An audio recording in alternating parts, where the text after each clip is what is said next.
Hello student, Kalyani IAS academy के online platform पर आप सभी का स्वागत है। मैं हूं लखन दाइमा, आपको एमपीजीके पढ़ा रहा हूं। यह एमपीजीके हमारी एमपीपीएससी की प्रीलिम्स और मेंस एग्जाम की दृष्टि से बहुत ही महत्वपूर्ण सब्जेक्ट है, तो इसलिए आप इसे कृपया ध्यान से देखें तथा सुने। आज हम इसमें शुरू करते हैं हमारे मध्य प्रदेश का इतिहास, जिसमें मध्य प्रदेश के इतिहास में हम पढ़ेंगे गुप्त वंश। ठीक है फ्रेंड्स, तो हमको हमारे मध्य प्रदेश का इतिहास पढ़ना है, न कि हमको हमारे भारत का इतिहास पढ़ना है पूरा। तो मध्य प्रदेश में भी इस वंश के कुछ राजा महाराजाओं ने शासन किया है, इसलिए हमको इन वंशों के बारे में पढ़ना पड़ता है। तो हम यहाँ पर शुरू करते हैं गुप्त वंश। इस गुप्त वंश की स्थापना किसने की थी?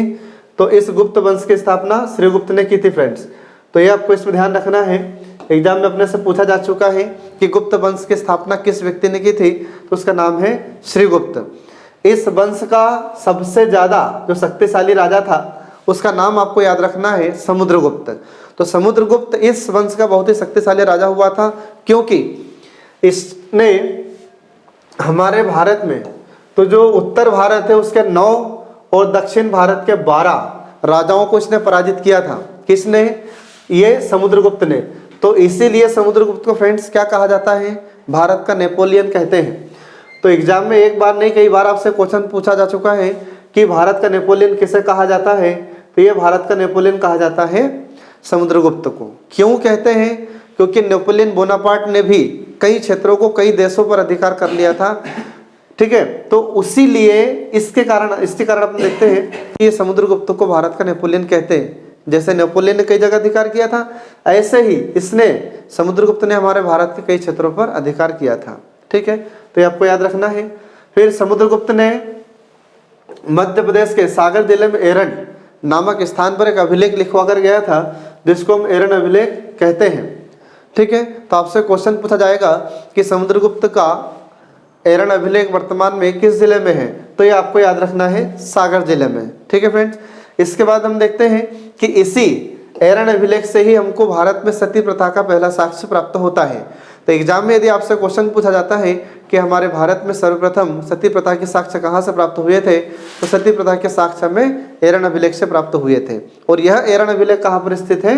ये सागर जिले में स्थित है फ्रेंड्स। तो इसको आप याद रखेंगे। आई होप आप लोग समझ गए होंगे। आगे बढ़ते हैं चंद्रगुप्त द्वितीय। तो जो चंद्रगुप्त द्वितीय है, यही गुप्त वंश के राजा थे। इन्हीं को हम एक नाम से और जानते हैं, विक्रमादित्य। ये उज्जैन के स्थानीय राजा थे। आपको याद रखना है, एग्जाम में अपने से क्वेश्चन भी इससे पूछे गए हैं कि उज्जैन के स्थानीय राजा कौन थे, तो ये चंद्रगुप्त द्वितीय थे। इन्हीं को हम विक्रमादित्य कहते हैं। विक्रमादित्य क्यों कहते हैं, इसके मैं आगे स्टोरी आपको बता रहा हूँ। तो इसमें अपन देखते हैं कि 57 ईसा पूर्व में शकों के समय जब आक्रमण किया जाता है, कहाँ पर? उज्जैन पर। तो उस समय राजा कौन थे? चंद्रगुप्त द्वितीय थे। तो इसी चंद्रगुप्त द्वितीय ने उस समय इन शकों को पराजित किया था। तो आपको याद रखना होगा, एग्जाम में अपने से क्वेश्चन भी पूछा जा चुका है कि उज्जैन के किस राजा ने शकों को पराजित किया था, तो ये चंद्रगुप्त द्वितीय ने पराजित किया था। और जब ये चंद्रगुप्त द्वितीय शकों को पराजित कर देते हैं, तो उसी समय चंद्रगुप्त द्वितीय ने एक उपाधि धारण की, उसका नाम हुआ विक्रमादित्य। क्या उपाधि धारण की इन्होंने विक्रमादित्य की उपाधि धारण की। तो उस समय से यह राजा चंद्रगुप्त द्वितीय के स्थान पर विक्रमादित्य के नाम से जाना जाने लगा इनको। इसके बाद में इन्होंने ही 57 ईसा पूर्व में एक संवत चलाया, उसका नाम हुआ विक्रम संवत। यह विक्रम संवत अभी भी वर्तमान में चल रहा है फ्रेंड्स, तो इसको आप याद रखेंगे। इसके बाद फिर विक्रमादित्य के कुछ अभिलेख हमारे मध्य प्रदेश में प्राप्त हुए हैं, जिसमें पहला अभिलेख है, फिर दूसरा अभिलेख है, फिर तीसरा अभिलेख है। ये अभिलेख हमें प्राप्त हुए हैं। फिर तो कहाँ से प्राप्त हुए हैं, तो इनका जो पहला अभिलेख है ये हमको उदयगिरी की पहाड़ी से प्राप्त हुआ है। उदयगिरी किस जिले में आता है? विदिशा जिले में आता है फ्रेंड्स, इसको याद रखेंगे आप। इसके बाद में इसी पहले अभिलेख में हमको इसका संधि करता था, उसका नाम था वीरसेन साव। तो ये वीरसेन साव का नाम हमें मिला है किसमें? ये उदयगिरी के अभिलेख में। दूसरा इनका अभिलेख आता है, तो ये भी हमें उदयगिरी से ही मिला है। इसमें इनका एक सामंत था जिसका नाम था सनकानिक। तो सनकानिक महाराज थे, ये इसके सामंत थे किसके? विक्रमादित्य के टाइम में। तो इनका वर्णन हमें प्राप्त होता है। तीसरा अभिलेख हमें प्राप्त होता है मालवा से, तो जिसमें उसके द्वारा राजा विक्रमादित्य के द्वारा, राजा चंद्रगुप्त द्वितीय के द्वारा जो कई युद्ध लड़े गए थे, उन युद्ध का वर्णन हमें मिलता है किसमें? तीसरे अभिलेख में। और ये हमें कहाँ से प्राप्त हुआ है? मालवा से। फिर इसके बाद में हम देखते हैं कि राजा विक्रमादित्य थे तो इनके दरबार में बहुत सारे विद्वान रहते थे। तो इनके दरबार में जो बहुत ही महत्वपूर्ण 9 बड़े बड़े विद्वान थे, उन 9 विद्वानों के समूह को ही नवरत्न नाम इसने दिया था। और उसी नवरत्नों में से एक हमारे कालिदास भी थे।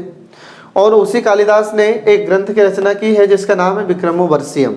ये याद रखना फ्रेंड्स, एग्जाम में अपने से क्वेश्चन पूछा जाता है कि विक्रमोर्वशीयम किसकी रचना है, तो ये हमारे कालिदास की रचना है। तो और ये किस पर आधारित है? तो राजा विक्रमादित्य की गाथा का इसमें वर्णन इन्होंने किया है। ठीक है फ्रेंड्स, तो आई होप आप लोग समझ गए होंगे। आगे बढ़ते हैं। इसमें अगला जाता है कि मध्य प्रदेश में गुप्त वंश के कुछ अभिलेख हैं, कहाँ कहाँ पर हमें प्राप्त होते हैं। तो पहला है मंदसौर अभिलेख। ठीक है फ्रेंड्स, तो ये मंदसौर अभिलेख, मंदसौर में ही है, नाम से स्पष्ट है। इस अभिलेख की रचना किसने की थी? तो इस रचना वत्स भट्टी ने की थी। इनका नाम आपको याद रखना होगा। और किस भाषा में किया इन्होंने इसकी रचना? तो ये संस्कृत भाषा में इन्होंने इसकी रचना की थी। दूसरा अभिलेख है सांची अभिलेख। सांची वर्तमान में कहाँ है फ्रेंड्स? ये रायसेन में है, पहले भी आपको बताया जा चुका है। तो इसमें हरि स्वामिनी द्वारा आर्य संघ को दान देने का वर्णन इसमें किया गया है। दूसरे अभिलेख में, सांची के अभिलेख में। ध्यान रखना, एग्जाम में यदि आपसे क्वेश्चन पूछा जाता है कि बताइए जो सांची अभिलेख है, गुप्त वंश में जो अभिलेख लिखे गए थे, तो जो सांची का अभिलेख है उसमें किसके द्वारा आर्यों को दान देने का वर्णन है? तो हरि स्वामिनी द्वारा आर्य संघ को दान देने का वर्णन किया गया है। अगला है उदयगिरी अभिलेख। ये उदयगिरी अभिलेख विदिशा जिले में आता है, ध्यान रखना। इसमें शंकर नाम का एक व्यक्ति है, तो इसके द्वारा पार्श्वनाथ की मूर्ति स्थापित करने का वर्णन इसमें किया गया है। तो आपसे एग्जाम में क्वेश्चन पूछा जाएगा कि बताइए जो उदयगिरी का अभिलेख है उसमें किस व्यक्ति के द्वारा मूर्ति को स्थापित करने का वर्णन किया गया है। तो इसमें आपको याद रखना है जो शंकर नाम के व्यक्ति है, इनके द्वारा पार्श्वनाथ की मूर्ति स्थापित करने का वर्णन किया गया है। इसके बाद फिर सुपिया अभिलेख, ये रीवा जिले में आता है, ध्यान रखेंगे आप। इसमें गुप्त वंश का एक राजा रहता है घटोत्कच, उसके समय से कुछ मिलती जुलती बातें हमको इसमें प्राप्त होती हैं। और इसी में फिर अपन देखते हैं कि गुप्त वंश को ही घटोत्कच भी बताया गया है इसमें, किसमें? सुपिया अभिलेख में। इसके बाद अगला जाता है तुमैन अभिलेख। तुमैन अभिलेख अशोकनगर जिले में आता है। इसमें राजा को शरतकालीन सूर्य बताया गया है। तो इसमें ध्यान रखेंगे फ्रेंड्स, आपसे क्वेश्चन पूछ सकता है कि बताइए किस अभिलेख में राजा को सूर्य के समय, सूर्य के समान बताया गया है शीतकालीन में। मतलब जो शीत ऋतु है, तो शीत ऋतु में सूर्य के समान राजा को बताया गया है। यह किस अभिलेख में वर्णन है फ्रेंड्स? तो यह है तुमैन अभिलेख में। और यह तुमैन अभिलेख कहाँ पर आता है? अशोकनगर जिले में। तो इसको आप लोग याद रखेंगे। आगे बढ़ते हैं। वाकाटक वंश। वाकाटक वंश का संस्थापक विद्याशक्ति ब्राह्मण था, ध्यान रखें। तो इसमें आपको नाम याद रखना पड़ेगा। तो ये हमारे मध्य प्रदेश के कुछ वंश है जिनको हमको पढ़ना पड़ता है। तो मध्य प्रदेश में वाकाटक वंश की स्थापना करने वाला व्यक्ति कौन है? तो ये विद्याशक्ति ब्राह्मण था। कहाँ पर स्थापित की थी इसने इस वंश को? तो विदिशा में इसकी स्थापना की थी, ये आपको याद रखना है। इसके बाद में इसकी जानकारी हमें कैसे प्राप्त होती है? तो व्याघ्रराज का एक नचना कुठार है, और ये नचना कुठार कहाँ पर आता है? ये सतना जिले में आता है, नचना कुठार। तो नचना कुठार एक स्थान का नाम है, सतना जिले में स्थित है। ठीक है, तो वहाँ पर एक गज अभिलेख हमें प्राप्त हुआ है। तो ध्यान रखना, नचना कुठार कहाँ से? सतना से। और गज अभिलेख कहाँ से? पन्ना से। तो यहाँ से हमको इसकी जानकारी मिलती है वाकाटक वंश की, जिसमें विद्याशक्ति ने स्थापना की थी। फिर इसके बाद में कौन कौन से शासक होते हैं? तो विद्याशक्ति के बाद फिर प्रवरसेन, फिर गौतमी और फिर सर्वसेन, ये राजा हुए थे। फिर इनकी 2 शाखाएं होती हैं, एक नंदीवर्धन और दूसरी वत्सगुप्त। ये ऐसे इनकी वत्सगुल्म, ये इनकी शाखाएं थी। इसके बाद में फिर अगला आ जाता हुणों का आक्रमण। अब हुणों के आक्रमण में अपन देखते हैं कि सागर जिला है, सागर जिले में एक स्थान है, उसका नाम है एरण। तो सागर जिले के एरण नाम के स्थान पर एक हूण शासक था जिसका नाम था तोरमान। तो इसने वहां पर अधिकार किया था, ये जानकारी हमको मिलती है एरण अभिलेख से भी। ठीक है, और इसी एरण में ही एक बराह की प्रतिमा स्थापित की गई है। जो इसी हुण शासक तोरमान के द्वारा स्थापित की गई थी। तो फ्रेंड्स यहाँ पर आप जो पिक्चर देख रहे हैं, तो ये जो पिक्चर देख रहे हैं किसकी है, ये पिग की है, सुअर की है। तो ये इसी ने स्थापित करवाया था, किसने, तोरमान ने, ठीक है। और इसी पर अभिलेख लिखवा कर गया था ये तोरमान, और यहीं पर जो इसमें अभिलेख लिखवा कर गया है, उन्हीं अभिलेखों में हमको इसके बारे में महाराजाधिराज की जानकारी मिलती है। तो ऐसा बताया गया है यहाँ के अभिलेख में कि इस तोरमान ने अपने आप को महाराजाधिराज की उपाधि से विभूषित किया था, ठीक है। तो इसने कौन सी उपाधि धारण की थी, महाराजाधिराज। और यह जानकारी हमको कहाँ से मिल रही है, ये इसमें यहाँ से एरन में जो अभिलेख लिखवा कर गया था, यहाँ से हमको जानकारी मिल रही है, ठीक है फ्रेंड्स। इसके बाद में आगे बढ़ते हैं, आगे आ जाता है वर्धन वंश। वर्धन वंश को हम एक नाम से और जानते हैं, पुष्यभूति वंश, ठीक है फ्रेंड्स। तो इस वंश में जो शक्तिशाली राजा हुआ था उसका नाम है हर्षवर्धन। ये इस वंश का शक्तिशाली राजा था। इसी हर्षवर्धन की एक बहन थी जिसका नाम था राजश्री। तो इसकी बहन राजश्री का अपहरण कर लिया गया था और उसकी बहन को खोजने के लिए ये हमारे मध्य प्रदेश तक आ गया था। कौन आया था, हर्षवर्धन। और जब ये हमारे मध्य प्रदेश तक आया था तो इसने हमारे मध्य प्रदेश के कुछ भागों को जीत लिया था। इसी हर्षवर्धन के राज दरबार में एक लेखक रहते थे, उसका नाम है बाणभट्ट। और इसी बाणभट्ट ने इस हर्षवर्धन पर आधारित एक रचना लिखी है जिसका नाम है हर्षचरित। तो आपसे एग्जाम में क्वेश्चन पूछा जा चुका है कि हर्षचरित किसकी रचना है, तो यह हर्षचरित रचना है बाणभट्ट की, ठीक है फ्रेंड्स। तो आई होप आप लोग समझ गए होंगे। आगे बढ़ते हैं, ठीक है। आगे हम स्टार्ट करते हैं मालवा का परमार वंश। तो मालवा का परमार वंश के संस्थापक कौन था, तो इसमें आपको ध्यान रखना है, उपेंद्र राज ने इस वंश की स्थापना की थी। इसका स्वतंत्र शासक हुआ था श्रीहर्ष, जिसे सियक नाम से भी जाना जाता है। इसके बाद में श्रीहर्ष के बाद में फिर अगला राजा हुआ बागपति मुंज। बागपति मुंज ने ही धार में एक झील का निर्माण करवाया था और यही झील वर्तमान में मुंज सागर झील के नाम से जानी जाती है। आप इसको याद रखेंगे। अब फ्रेंड्स, आप यहाँ पर जो मंदिर देख रहे हैं, ये मंदिर राजा भोज के द्वारा बनाए गए हैं और यह मंदिर वर्तमान में कहाँ पर है, रायसेन जिले में आता है, ध्यान रखना। और भोजपुर एक जगह का नाम है, तो वहाँ पर ये मंदिर बनाया गया था। देखिए ये कैसे पूरे पत्थरों का मंदिर बना हुआ है और इसमें भगवान शंकर का शिवलिंग स्थापित किया गया है। ये हमारे मध्य प्रदेश का सबसे बड़ा शिवलिंग यहीं पर है, ठीक है। और इसी को हमारे मध्य प्रदेश का सोमनाथ भी कहा जाता है, तो उसको याद रखेंगे आप। इसके बाद में आगे बढ़ते हैं हम राजा भोज पर। तो अगला टॉपिक है आपका राजा भोज। इनका समय कब से कब तक रहा है, 1010 ईस्वी से लेकर 1055 ईस्वी तक राजा भोज का समय रहा है। तो आइए शुरू करते हैं इसमें राजा भोज का जन्म। तो इनका जन्म कब होता है, 1000 ईस्वी में इनका जन्म हुआ था राजा भोज का, और मृत्यु कब होगी इनकी, 1055 में। तो ये हमारे यहाँ पर मध्य प्रदेश में बहुत ही शक्तिशाली राजा रहे थे। इसके बाद में इनका विवाह लीलावती से हुआ था और इनकी जो पत्नी थी लीलावती, ये एक विदुषी थी। फ्रेंड्स, यहाँ पर विदुषी का मतलब आप समझ रहे हैं, तो विदुषी का मतलब होता है ज्ञान रखने वाली महिला, जिसको ज्ञान होता है वेदों का या अन्य धार्मिक ग्रंथों का, तो उस महिला को कहा जाता है विदुषी। जैसे पुरुषों में ज्ञानवान को हम ये विद्वान कहते हैं, ऐसे महिलाओं में जो ज्ञानवान महिला होती है उसको कहा जाता है विदुषी, ठीक है। तो ऐसी महिला थी ये इनकी लीलावती पत्नी, जो थी विदुषी थी। ध्यान रखना, एग्जाम में अगर क्वेश्चन पूछे कि इनकी पत्नी क्या थी, तो विदुषी थी, ये वेदों का ज्ञान रखती थी। फिर इनके पिता का नाम सिंधुराज था, ये ध्यान रखना है आपको, ठीक है। इसके बाद में फिर इन्होंने राजधानी किसको बनाई थी, तो इन्होंने राजधानी धारा नगरी को बनाई थी, ठीक है। तो इसमें आपको याद रखना है। फिर इसके बाद में इन्हीं के शासनकाल में शिक्षा और कला, इन दोनों को बहुत बढ़ावा दिया गया था, ठीक है। तो इसको आप लोग याद रखेंगे। इसके बाद में इसने ही, राजा भोज ने ही धार में एक सरस्वती माता का मंदिर बनवा कर गए थे, ठीक है फ्रेंड्स। इसमें एग्जाम में आपसे क्वेश्चन पूछा जाता है, क्या पूछा जाएगा, तो आपसे क्वेश्चन पूछा जाता है कि बताइए धार में शिक्षा को बढ़ावा किसने दिया था, मतलब धारा नगरी में शिक्षा को और कला को, इन दोनों को ज़्यादा बढ़ावा किसने दिया था, तो राजा भोज ने दिया था, क्योंकि ये खुद भी शास्त्रों के ज्ञाता थे उस टाइम पर। इसके बाद में इनके द्वारा एक सरस्वती माता का मंदिर बनवाया गया। तो आप यहाँ पर देखिए, जैसे जो आपको फोटो में दिखाई दे रहा है, ये सरस्वती माता का मंदिर है, ठीक है। और यहीं पर इन्होंने सरस्वती माता की मूर्ति की स्थापना करवा कर गए थे, और ये सरस्वती माता को हम वाग्देवी भी कहते हैं। तो आपको इसमें याद रखना पड़ेगा, एग्जाम में एक बार नहीं कई बार आपसे क्वेश्चन पूछा गया है कि सरस्वती मंदिर धार में किसने बनवाया था? राजा भोज ने। और उसी मंदिर में एक सरस्वती माता की मूर्ति स्थापित की गई थी, वाग्देवी की मूर्ति स्थापित की गई थी, और इसी को संस्कृत विद्यालय भी कहा जाता है यहीं पर, क्योंकि संस्कृत विद्यालय की स्थापना भी उन्होंने की थी। ये आपको इसमें ध्यान रखना है।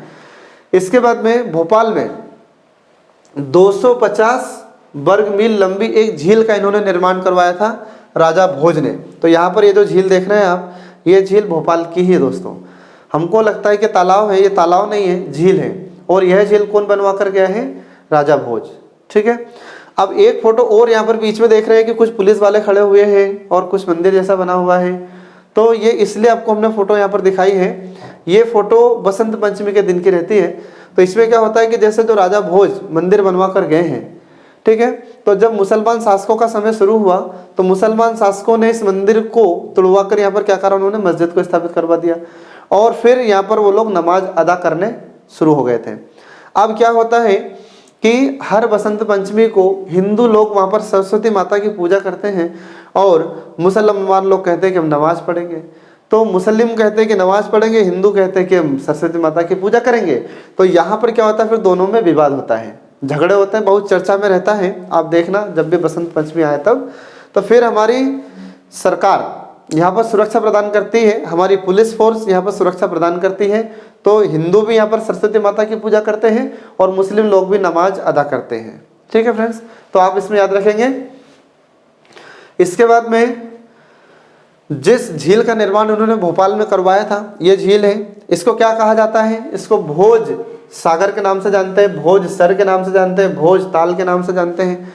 ये सब इसका नाम आपको ध्यान रखना है। इसके बाद में राजा भोज राजा होने के साथ साथ ये शिक्षा के भी बहुत बड़े विद्वान थे। तो इन्होंने कुछ ग्रंथों की रचना की है। तो इनकी रचनाओं में जो इम्पोर्टेंट है, आयुर्वेद सर्वस्व, सम्रांगण सूत्रधार, ये इनके सम्रांगण सूत्रधार बहुत इंपॉर्टेंट रचना है फ्रेंड्स, आप लोग इसको नोट कर लेना, एग्जाम में पूछी जा चुकी है। फिर सरस्वती कंठाभरण, ये भी इंपॉर्टेंट रचना है इनकी। फिर श्रृंगार मंजरी और युक्ति कल्पतरु, ये इनकी रचनाएं हैं। किसकी रचना है? ये राजा भोज की। ठीक है। इसके बाद में राजा भोज ने ही एक नगर बसाया था जिसका नाम था भोजपाल, और यह भोजपाल वर्तमान में भोपाल है, जो हमारे मध्य प्रदेश की राजधानी है। इसके बाद में राजा भोज ने ही एक शिव मंदिर का निर्माण करवाया था। ठीक है, जो वर्तमान में रायसेन जिले में है, जो थोड़ी देर पहले मैंने आपको बताई थी तस्वीर। आप चाहें तो मैं एक बार और आपको दिखा सकता हूँ। यहाँ पर ये देखिए, ये जो मंदिर आप देख रहे हैं, ये मंदिर राजा भोज ने बनवाया है, और यह मंदिर रायसेन जिले में है। ठीक है। तो इसी मंदिर में इन्होंने एक शिवलिंग स्थापित किया था, और यह शिवलिंग वर्तमान में हमारे मध्य प्रदेश के शिवलिंग में सबसे बड़ा शिवलिंग है। इससे बड़ा शिवलिंग हमारे मध्य प्रदेश में नहीं है, और यह शिवलिंग मध्य प्रदेश का सोमनाथ कहलाता है। इसके बाद में इसमें फिर अपन देखते हैं कि इस वंश का, इसमें परमार वंश है। तो परमार वंश का जो अंतिम शासक हुआ था उसका नाम क्या है? संजीव सिंह परमार। ये आपको इसमें ध्यान रखना है। तो एग्जाम में यदि आपसे क्वेश्चन पूछा जाता है कि परमार वंश का अंतिम शासक कौन हुआ था, तो संजीव सिंह परमार, ये इस वंश का शासक हुआ था। तो इस वंश में अपन देखते हैं कि इसमें 1305 से लेकर 1327 तक इस संजीव सिंह परमार ने शासन किया था। इसके बाद हमारे मध्य प्रदेश में मुस्लिम शासकों का आक्रमण होता है, और इस धारा नगरी को भी मुगल काल में, उसमें सल्तनत काल में मिला लिया गया था। तो इस प्रकार से अपन देखते हैं इनका अस्तित्व यहाँ पर समाप्त हो जाता है। फिर इसके बाद में अगला वंश आ जाता है चंदेल वंश। चंदेल वंश की स्थापना किसने की थी? तो ये इसमें आपको याद रखना है। तो जो नन्नुक थे, नन्नुक ने चंदेल वंश की स्थापना की थी, और इनकी राजधानी क्या थी? खजुराहो। एग्जाम में क्वेश्चन पूछा गया था अपने से एमपीपीएससी प्रीलिम्स में कि जेजाक भुक्ति किसको कहा जाता था? तो ये खजुराहो को कहा जाता था। खजुराहो का ही पुराना नाम है जेजाक भुक्ति, याद रखेंगे आप। इसके बाद में इस वंश के शासक कौन कौन हुए थे? तो इस वंश में एक शासक था हर्ष। हर्ष का समय 905 ईस्वी से 925 ईस्वी तक इसका शासन रहता है। तो इस वंश का जो शक्तिशाली राजा हुआ था ये हर्ष था। हर्ष के बाद में उसका पुत्र हुआ यशोवर्मन, और यशोवर्मन ने ही खजुराहो का प्रसिद्ध विष्णु मंदिर का निर्माण करवाया था। तो एग्जाम में क्वेश्चन यदि आपसे पूछे कि खजुराहो में विश्व प्रसिद्ध विष्णु मंदिर का निर्माण करवाने वाला राजा कौन था, तो उसका नाम आपको ध्यान रखना है कि यशोवर्मन। इसने विष्णु मंदिर का निर्माण करवाया था। ये बहुत ही इंपॉर्टेंट है, याद रखेंगे आप। आगे बढ़ते हैं, धंगदेव, ठीक है। तो ये भी किस वंश का राजा है, तो यह भी चंदेल वंश का राजा है। तो धंगदेव ये भी खजुराहो में ही अपनी राजधानी बनाता है, ध्यान रखें। तो इसने विश्व प्रसिद्ध पार्श्वनाथ, वैद्यनाथ, विश्वनाथ इन मंदिरों का निर्माण करवाया था। तो इनके नाम आपको याद रखना है, आप नोट कर लीजिए इसको कि धंगदेव ने कौन कौन से मंदिर का निर्माण करवाया है। तो पार्श्वनाथ के मंदिर, वैद्यनाथ का मंदिर और विश्वनाथ का मंदिर, ये मंदिर बनवा कर गया है धंगदेव। फिर इसके बाद में इसने अपने प्राण त्याग दिए थे, कहाँ पर, गंगा यमुना के पवित्र संगम स्थल पर। तो वहां पर इसने अपना प्राण त्याग दिया। इसके बाद में जो अगला शासक हुआ उसका नाम है गंडदेव। ये गंडदेव इस वंश का शासक हुआ और इसने क्या किया, तो इसने जगदम्बा और चित्रगुप्त ये मंदिरों का निर्माण करवाया था इसने, कहाँ पर, खजुराहो में। इसके बाद में अगला शासक आता है विद्याधर। तो विद्याधर चंदेल वंश में एक ऐसा राजा था जिसने महमूद गजनी की महत्वाकांक्षा का सफलतापूर्वक विरोध किया था। तो एग्जाम में अगर आपसे क्वेश्चन पूछा जाता है कि चंदेल वंश का वह कौन सा राजा था जिसने महमूद गजनी की महत्वाकांक्षाओं का विरोध किया था, या इसने जो अभियान यहाँ पर चलाने की कोशिश की थी मोहम्मद गौरी ने, तो उसका विरोध किसने किया था, सॉरी महमूद गजनी है, सॉरी गौरी नहीं गजनी है। तो इस महमूद गजनी की महत्वाकांक्षा का विरोध करने वाला था विद्याधर। ये चंदेल वंश का एकमात्र ऐसा शासक था। इसके बाद में इसी ने खजुराहो में कंदरिया महादेव मंदिर बनवाया है। तो ये जो आप चित्र में देख रहे हैं ये कंदरिया महादेव का मंदिर है दोस्तों, बहुत ही इंपॉर्टेंट है। एग्जाम में अपने से पूछा भी जा चुका है इसके बारे में। तो एग्जाम में ये पूछा गया है कि कंदरिया महादेव मंदिर है कहाँ, तो ये गुजरात, सॉरी यहाँ पर है खजुराहो में। और बनवाया किसने, तो ये बनवा कर गया था विद्याधर ने, ठीक है। इसके बाद फिर इसी कंदरिया महादेव मंदिर में हम देखते हैं कि शिव भगवान, गणेश भगवान और अन्य हिंदू देवी देवताओं की यहाँ पर मूर्ति इसमें स्थापित की गई है। इसके अलावा इस मंदिर के बाहर भी और अंदर भी इसमें मूर्तियां स्थापित की गई हैं, तो इसको आप ध्यान रखेंगे। इसके बाद फिर आगे हम बढ़ते हैं, तो आगे आ जाता है परमर्दी देव। तो ये परमर्दी देव कौन था, तो ये भी हम देखते हैं कि इसी में चंदेल वंश के राजाओं में से एक राजा रहता है। और यह किसका उत्तराधिकारी हुआ, तो एक मदन बर्मन राजा हुए थे, इस मदन बर्मन का उत्तराधिकारी हुआ परमर्दी देव। तो इसको याद रखेंगे आप। इसके बाद में इसी के समय में 1182 ईस्वी में पृथ्वीराज चौहान ने इधर आक्रमण किया था कालिंजर पर। अब कालिंजर पर जब आक्रमण हुआ तो उस समय परमर्दी देव ये कमजोर शासक था, लेकिन इसकी तरफ से जो लोग युद्ध लड़ते थे, इसके दो सेनापति के नाम आपको ध्यान रखना पड़ेगा, एक आला और दूसरा उदल। तो ये दो इसके योग्य सेनापति थे, इन्हीं योग्य सेनापति के कारण ही यह राजा शासन करता रहा, ठीक है। तो इसके जो योग्य सेनापति थे आला और उदल, इन दोनों भाइयों ने, ये दोनों भाई तो ध्यान रखना, और ये महोबा के थे। एमपीपीएससी ने पूछा भी है कि महोबा के, सॉरी आला और उदल ये दोनों भाई किस क्षेत्र से संबंधित थे, तो महोबा से थे। और ये महोबा वर्तमान में उत्तर प्रदेश का जिला है, तो उसको याद रखेंगे आप। तो आला और उदल ये दोनों भाइयों ने परमर्दी देव की तरफ से युद्ध लड़ा था पृथ्वीराज चौहान से। तो पृथ्वीराज चौहान से बहुत समय तक इन्होंने युद्ध लड़ा और कुछ समय के बाद फिर ये लोग हार जाते हैं, फिर पृथ्वीराज चौहान जीत गया था। तो इसमें आपको ध्यान रखना है, दोनों भाई इस समय यहाँ पर वीरगति को प्राप्त हो जाते हैं। फिर आला और उदल ये दोनों महोबा के थे, याद रखना। फिर इसके बाद में कालिंजर पर ही कुतुबुद्दीन ऐबक ने 1203 ईस्वी में यहाँ पर आक्रमण किया था और इस कालिंजर को अपनी सल्तनत में मिला लिया था, ठीक है। तो उसको याद रखेंगे आप। फिर इसके बाद में अगला जाता है चेदी वंश। तो कलचुरी का चेदी वंश, इस वंश की स्थापना कोक्कल प्रथम ने की थी, ये आपको याद रखना है। इसकी राजधानी त्रिपुरी थी। त्रिपुरी वर्तमान में जबलपुर है, इसी को हम तेवर के नाम से भी जानते थे। इसके बाद में इसकी दो शाखाएं थी, एक त्रिपुरी के कलचुरी और महिष्मती के कलचुरी, ये दो शाखाएं थी इनकी। इसके बाद फिर हम इसमें पहला देखते हैं महिष्मती के कलचुरी।